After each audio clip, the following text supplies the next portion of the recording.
Así es que me da muchísimo gusto tener que nos acompañes la mañana de hoy, Fernando, y que podamos platicar de este tema que nos traes y que has preparado para el público que te sigue.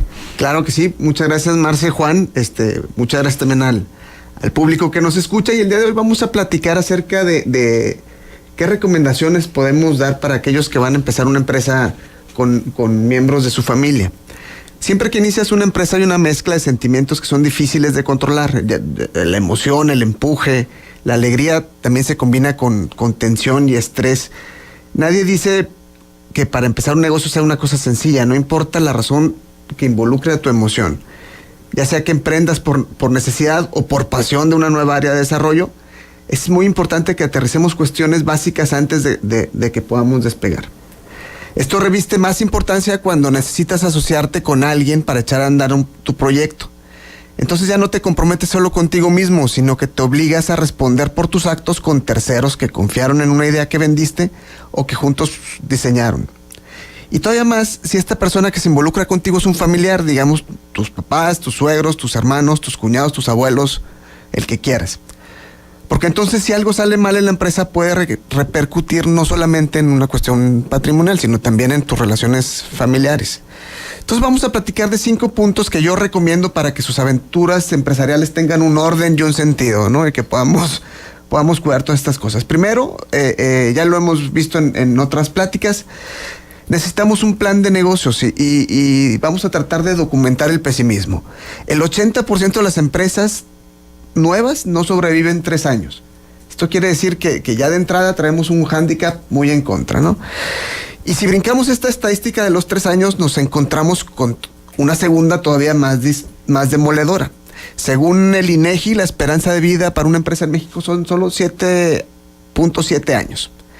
Esto nos obliga a ser serios al momento de emprender, porque ya de entrada tenemos unas estadísticas muy violentas en nuestra contra, en donde pues sabemos que la empresa puede durar muy poco tiempo. ¿Cuánto es lo que dura la empresa?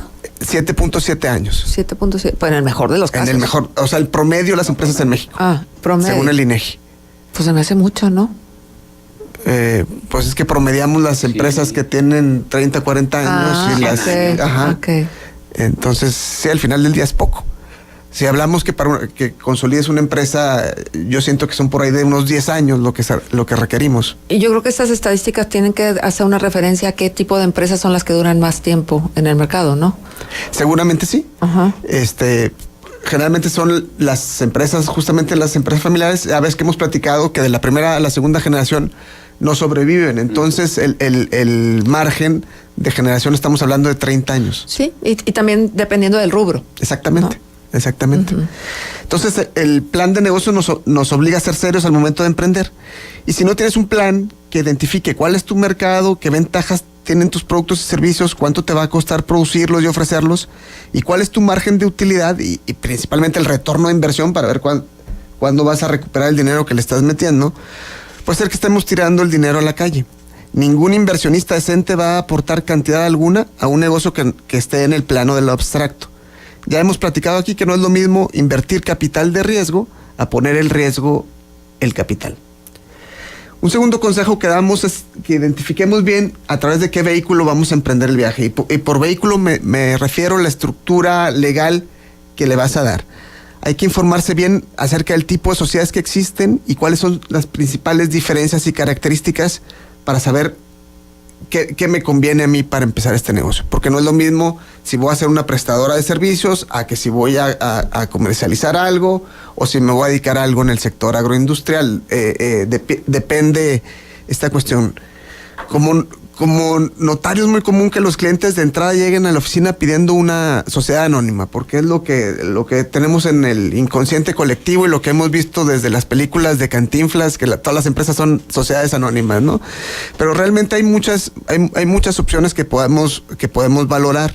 Un poco en broma siempre comento que lo que busca no es una empresa, sino es un RFC para empezar a facturar, y esto está bien, pero no se deben de dejar de pasar cosas fundamentales como el tipo de sociedad y la redacción de estatutos. muy importante saber que las cargas fiscales en las sociedades mercantiles no varían. O sea, tú vas a pagar los mismos impuestos si es una sociedad anónima que si es una sociedad de responsabilidad limitada. La diferencia va a estar en el manejo que le des financieramente, en el control, en que tengas debidamente soportados los gastos que puedas deducir y que puedas trabajarlo. También ahora está el tema del RIF y de las sociedades anónimas simplificadas, que también en algunos de los casos pueden ser opción para que empieces el negocio a través de una de estas características. El RIF sabemos que son un beneficio fiscal donde la Hacienda está tratando de involucrar a más personas cada vez para que se den de alta en el SAT, y les dan ciertos beneficios los primeros 3 años. Si el primer año estás exento del pago y después vas aumentando gradualmente tus pagos de impuestos sobre la renta. Pero hay que tener cuidado que si estás en este tipo de esquema, si te montas a una sociedad, pierdes los beneficios que tenías como RIF. Entonces hay que tener cuidado también en este tipo de cuestiones importantes, operativas, logísticas, fiscales y legales, ¿no? Otro tema que es bien importante y que aquí nos atoramos mucho generalmente es determinar y evaluar de manera correcta quién va a aportar qué, ¿sí? Ya sea dinero, trabajo, activos o conocimiento. Es importante que entendamos cómo vamos a evaluar cada una de estas aportaciones. Y definir esta cuestión de los temas más delicados es uno de los temas más delicados, ya que en función de ello serás en mayor o menor medida socio de la empresa. Es decir, si yo estoy aportando 100,000 pesos para que arranque la empresa, ¿qué porcentaje accionario me va a tocar por esos 10,000 pesos? ¿Y cuáles van a ser 100,000 pesos, perdón? ¿Y cuáles van a ser mis obligaciones que tengo? Y cómo, si me están dando, por decir, el 10% por esos 100,000 pesos, ¿cómo le hicimos para evaluar que la empresa completa vale entonces 1,000,000 de pesos? ¿De dónde sacamos esos números? ¿Sí? O si yo estoy aportando conocimiento, ¿qué tipo de conocimiento estoy aportando? ¿Qué ventajas competitivas tiene? O por qué es un conocimiento tan importante en el rubro de la empresa donde nos estemos ubicando. Y que podamos establecer todos estos parámetros y estos valores nos va a ayudar mucho a evitar posteriormente conflictos, ¿no? Mi cuarta recomendación es que seamos muy conscientes en la diferencia que existe entre recibir utilidades y tener un sueldo. Es importante que al momento de definir el plan financiero de la empresa, inicies estableciendo un sueldo para todo el personal que se requiera, incluyendo obviamente el sueldo de los emprendedores que vayan a cubrir algún puesto. Ojo, el puesto de los emprendedores que vayan a cumplir un puesto, porque un accionista, un inversionista, no tiene derecho a tener sueldo como tal. El retorno de su inversión va a llegar a través de utilidades. Pero espera, yo creo que aquí es bien importante. Si un inversionista presta sus servicios a la empresa, es esa parte. Entonces esa persona sí que puede recibir un sueldo de la empresa. Exactamente. Tengamos muy claro, si yo trabajo, la Constitución y la Ley Federal del Trabajo, con todos los parches que tienen, me siguen garantizando que yo tengo derecho a un sueldo o a un honorario. Pero si yo invierto dinero, es otra cachucha totalmente diferente. Uh-huh. Entonces yo estoy trabajando como inversionista. Yo aporto dinero porque me gustó el plan de trabajo, porque me gusta el mercado, porque le veo esperanza al negocio y espero en un momento dado tener utilidades para recuperar lo que invertí y posteriormente tener ganancia. Déjame, ya que estamos en esto, los inversionistas tienen derecho al retiro de sus utilidades, ¿no? O a que les den las utilidades o al retiro de ciertas ganancias que luego se van acumulando ahí sin que se acumulen luego para la utilidad. No sé si me explique. Retiros eventuales de dinero que luego se va guardando para situaciones o dentro del mismo manejo administrativo, ¿sí? Pero en ese sentido, el que decide es quien está al frente de la administración, es decir, el gerente administrativo, el financiero del negocio. El inversionista tiene derecho a reclamar cuando quiera ese retiro de capital. No, cuando quiera no. Aquí nos debemos de manejar por procedimientos. terminando el ejercicio fiscal, se presentan las declaraciones